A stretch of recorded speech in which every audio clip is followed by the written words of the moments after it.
Chers parents, ne culpabilisez pas parce que vous êtes les meilleurs du monde. Votre patience est mise à rude épreuve. Cette impression que vous avez tout raté, le stress d'apporter le meilleur pour vous faire envoyer balader, vous sentir dépassé, ringard, jugé, au moindre conseil, à la petite phrase anodine vécue comme une injonction. On dit que vous êtes gênant si par malheur vous osez chantonner dans la voiture ou si vous portez un pull un peu coloré. En bref, on frôle la dictature. Pendant ce temps, en terre adolescente, on vit sa meilleure vie. Bien sûr, la réalité est tout autre. Cette période est instable, à durée variable, plus ou moins bien vécue, amorcée, appréhendée.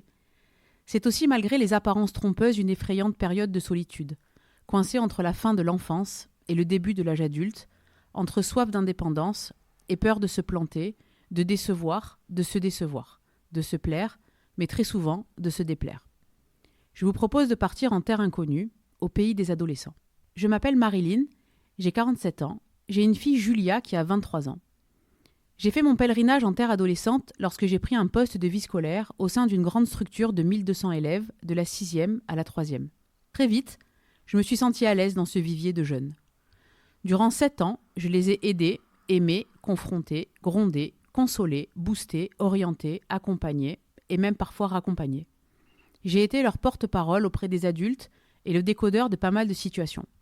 Avec eux, j'ai découvert que la pédagogie ne fait pas tout, loin de là, qu'on peut être brillant et ne pas dépasser les 5 de moyenne, qu'on peut tout avoir appris par cœur et se saboter pour un mauvais regard dans les couloirs, qu'on peut s'échapper du collège pour un t-shirt taché à la cantine et craindre les moqueries de l'après-midi, ou encore que les critères de séduction ont vraiment bien changé. Que souvent, ils sont seuls à la maison quand ils se lèvent et même lorsqu'ils se couchent. Qu'un simple « ça va » peut éclairer une journée et que ce même « ça va » risque de déclencher une guerre. Qu'ils rient quand ils ont envie de pleurer et s'insultent pour exprimer leur gratitude. Dans ce laboratoire d'expertise improvisé, j'ai vécu des drames et des merveilles. J'ai tellement ri, d'eux et avec eux. Mais je me suis essentiellement formée à eux. J'ai appris leurs codes, leurs paradoxes et leur fonctionnement. Je n'ai pas essayé de coloniser leur territoire, mais plutôt de me fondre dans leur paysage pour mieux les appréhender et les guider. Ces humains en devenir, pleins d'espoir et de doutes, à la fois méfiants et si candides, bien jeunes et souvent déçus de tout, des adultes en général, trop exigeants et beaucoup trop injustes envers eux. Ces jeunes ont une forme de génie, croyez-moi, parfois de génie maléfique, toute une intelligence mise au service du mal, comme je leur répète souvent. Des stratagèmes, des petits mythos, des mensonges plus gros qu'eux, des mauvais coups et de très bons coups parfois, une solidarité sans faille ou un écart de loyauté, des rumeurs, des ragots, ou encore mettre 30 minutes à écrire des antisèches au lieu d'apprendre sa leçon et bien sûr se faire attraper, bref, un quotidien trépidant. Toujours pas rassasié de ces monstres gentils, j'ai poursuivi mes expériences en me focalisant plutôt sur la rupture scolaire, la phobie, les troubles de l'apprentissage, les enfants précoces et l'hypersensibilité. À savoir que tout ce qui fonctionne avec les enfants atypiques marche avec les autres, c'est plutôt le contraire qui coince. J'ai ainsi passé 3 ans au sein de l'association Zebra, qui est la seule structure en France à accueillir des enfants précoces en rupture avec la scolarité, où nous avons, en plus des activités proposées, créé une scolarité adaptée comme une forme de convalescence pédagogique. Par la suite, j'ai fondé mes propres structures qui s'appellent Partage, Cadre, Bienveillance, où nous accueillons des profils de jeunes particuliers qui ne sont pas adaptés à l'école classique, mais ne vont pas particulièrement mal, ou dont les plannings sportifs ou artistiques sont incompatibles avec l'institution. Enfin, depuis 8 ans, avec mon associé, qui est un homme, nous avons créé un cabinet de guidance parentale où, en regard croisé, mixte sur des thérapies brèves de 4 séances, nous accompagnons des familles à retrouver un peu de sérénité quand c'est le chaos. Ainsi, forte de mon expérience, je vous propose à travers des situations anodines du quotidien de décrypter ce qui se cache derrière la réflexion adolescente, car, et je le concède ici, ce n'est pas toujours évident à croire, mais ces jeunes réfléchissent, et même assez rapidement, pour mener leur petit monde en bateau. Épisode 8. Les jeunes, le harcèlement et l'emprise. Cet épisode sera en 2 volets sur octobre et novembre, car en l'écrivant, je me suis aperçue que ces 2 notions méritaient d'être traitées chacune de manière individuelle, tant elles sont intenses à développer. Si je vous disais qu'un de nos élèves venant à l'étude a passé toutes ses récréations de l'année dernière caché dans les toilettes du collège pour échapper à des copains qui le persécutaient, vous n'allez pas me croire. Et pourtant, c'est vrai. Ou encore qu'un groupe de filles publie chaque jour un photomontage d'une camarade avec un corps de cochon sous prétexte qu'elle la trouve trop grosse, mais que c'est selon elle pour la faire réagir et mincir.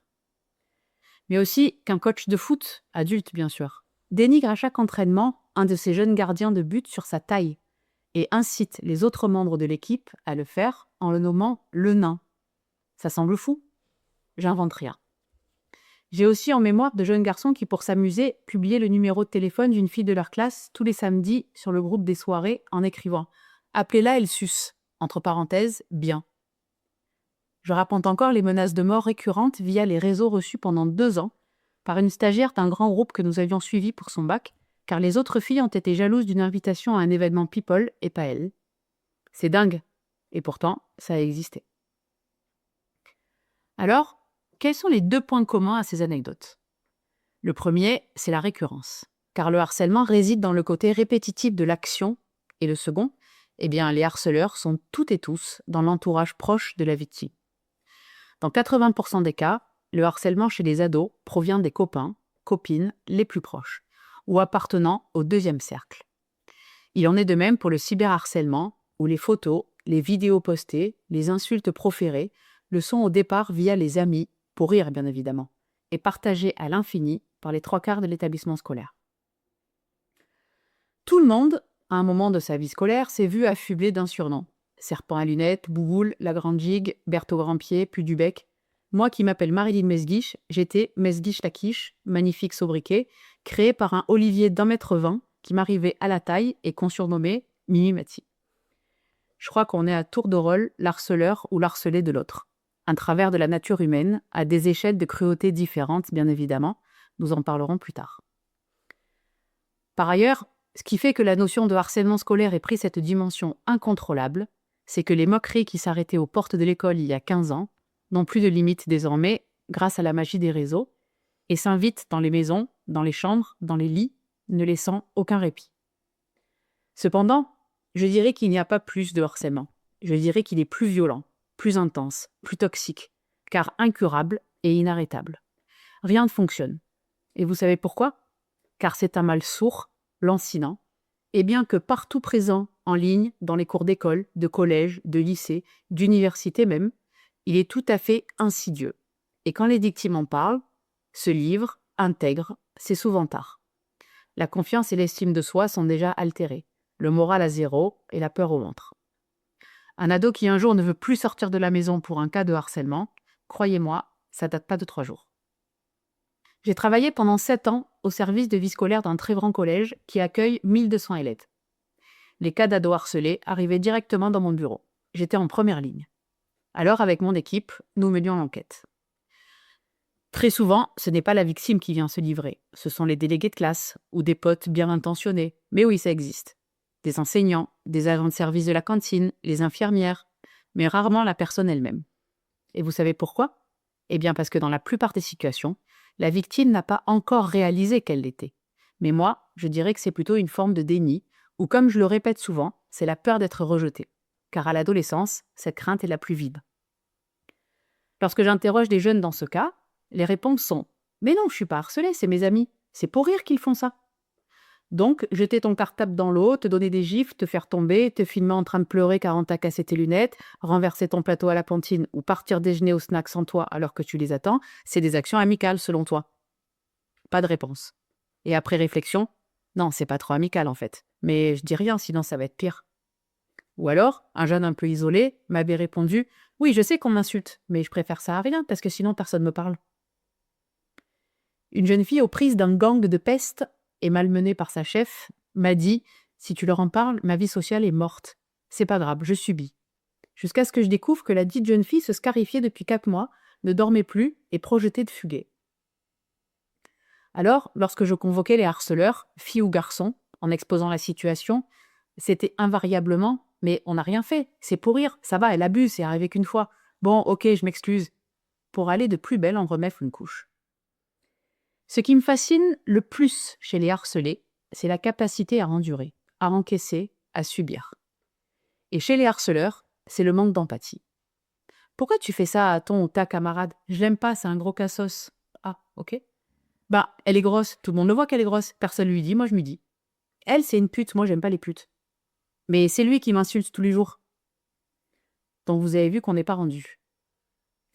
Je vous cache pas qu'on a du mal à avancer sur le terrain du harcèlement, tant la pieuvre est géante et se glisse partout. Et c'est pour ça que malgré les actions menées, les élèves volontaires, les associations partenaires, tout ce qui est mis en place par l'institution, c'est difficile d'endiguer le harcèlement scolaire. Imaginez dans le cas de mon collège. 1200 victimes potentielles, 1200 harceleurs potentiels, de multiples situations, des codes bien à eux, du déni, des mensonges, de la mauvaise foi, de la dissimulation, de l'effet de groupe, de la peur, de la récidive, TikTok, Snap, Insta, pour ajouter de l'huile sur le feu déjà bien ardent. Bienvenue dans la fabrique du harcèlement scolaire. Alors le harcèlement, c'est quoi? C'est le fait de subir de la part d'un ou plusieurs pairs des agressions répétitives, verbales, physiques ou psychologiques, qui s'inscrivent dans la durée. Les filles et les garçons sont tout autant concernés, victimes ou bourreaux, car oui, certaines situations s'apparentent ou sont même parfois de la torture. La difficulté de démêler une situation réside dans le fait d'intégrer de part et d'autre la gravité du problème. Tout d'abord, car les ados ont un sens des priorités tout relatif et une gestion de l'urgence bien à eux. S'il est capital d'avoir un chargeur de téléphone ou le bon jean, il est moins important d'aller dénoncer un cas de maltraitance scolaire. Pour ne pas être une balance, pour ne pas être mis de côté, pour ne pas subir à son tour, car la tempête tourne vite et on devient immédiatement une nouvelle victime. On est tout d'un coup trop ci, pas assez ça, sans finalement de règles particulières. Une de mes élèves raconte: si tu couches avec aucun mec, t'es une cassos. Si tu couches avec plusieurs, t'es une pute. Et si tu as juste un mec, bah t'es trop chiante. En bref, il n'y a jamais de bonne réponse. Renforcé à grands coups de TikTok et de commentaires atroces, ou un autre jeune qui me dit: si tu as que des zéros, t'es un débile. Si tu as que des 20, t'es un paillot. Si tu as 11-12, t'es inexistant. C'est assez déstabilisant comme mode de réflexion. L'effet de groupe, c'est la condition sine qua non. Les harceleurs agissent rarement seuls. Pour plus d'efficacité sur leur bouc émissaire, et en général, tout part d'une personne qui a besoin d'exister.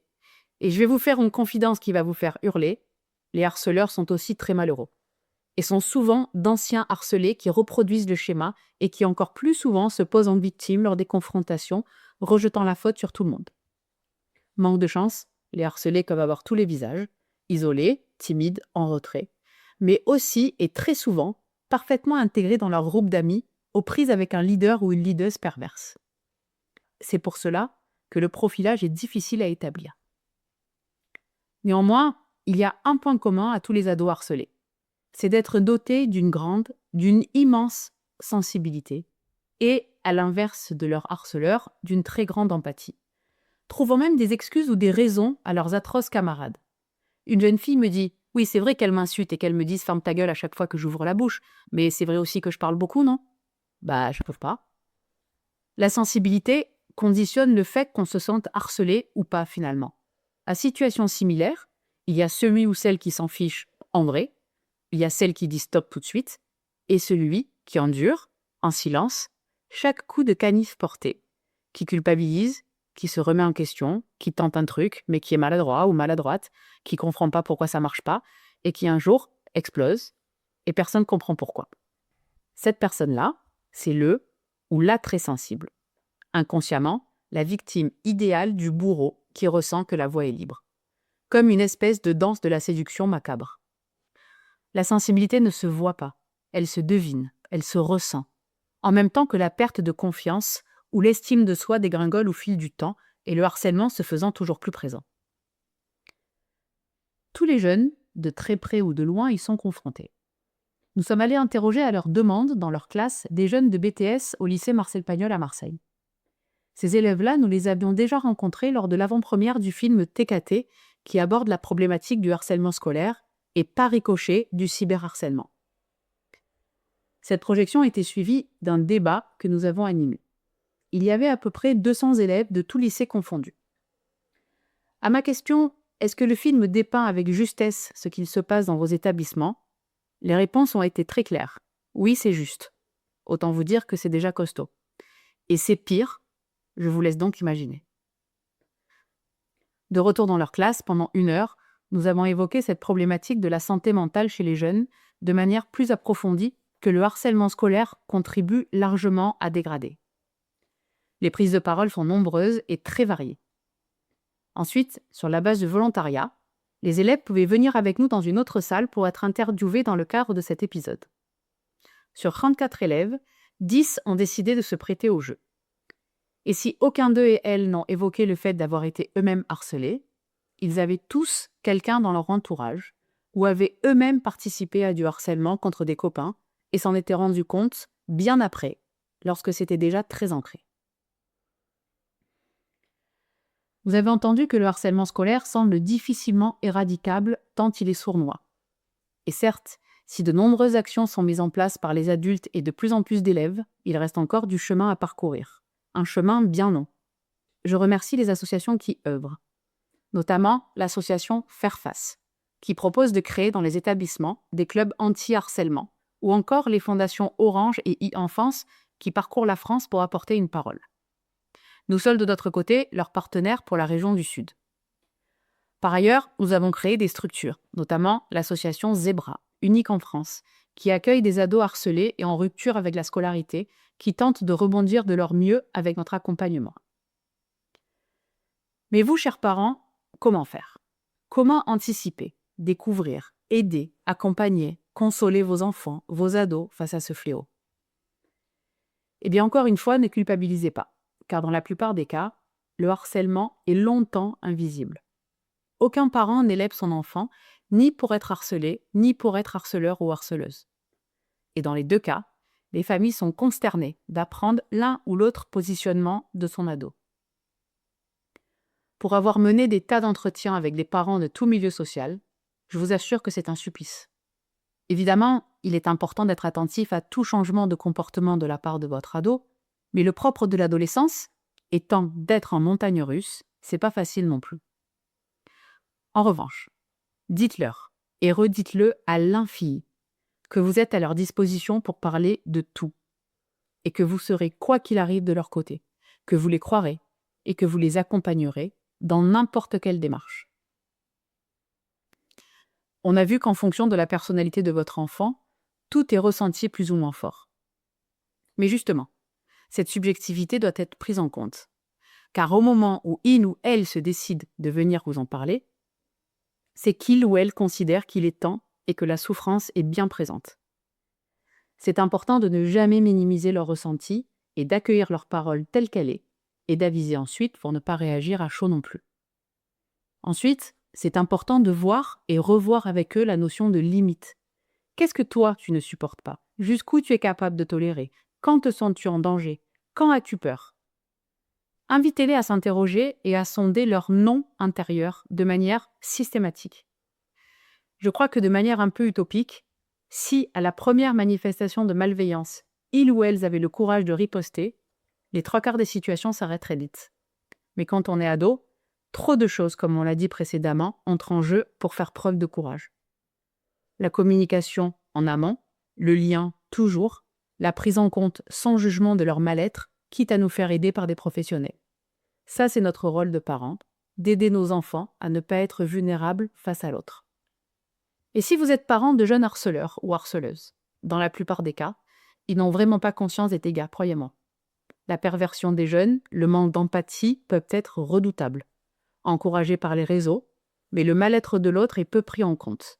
Car comme je l'explique souvent, l'ado n'est pas le champion ou la championne de la projection, et encore moins de la projection des émotions et des sentiments concernant leur père. Une fois la colère à leur égard passée, il est fondamental de discuter avec eux ou elles, peut-être même aussi de vous faire aider par un tiers. Nous l'avons dit plus haut, les harceleurs aussi vont mal, et mènent un combat contre quelque chose, mais les conséquences sont terribles pour leurs victimes. Et il est important d'aller chercher la cause de ce mal-être, sinon il ou elle recommencera, car le mal n'aura pas été traité. Ça, c'est une certitude. Pour les parents d'harceleurs, n'ayez pas honte. C'est votre enfant qui a agi, et pas vous. En revanche, votre responsabilité, c'est de l'amener à ne plus recommencer par tous les biais qui sont utilisables pour faire en sorte qu'il ou elle ne devienne pas un adulte tyrannique. Cet épisode n'est pas le plus léger, mais j'espère qu'il vous sera utile. Je vous remercie pour votre écoute et on se retrouve pour la suite à propos de l'amitié toxique et de l'emprise le vendredi 28 novembre. À bientôt.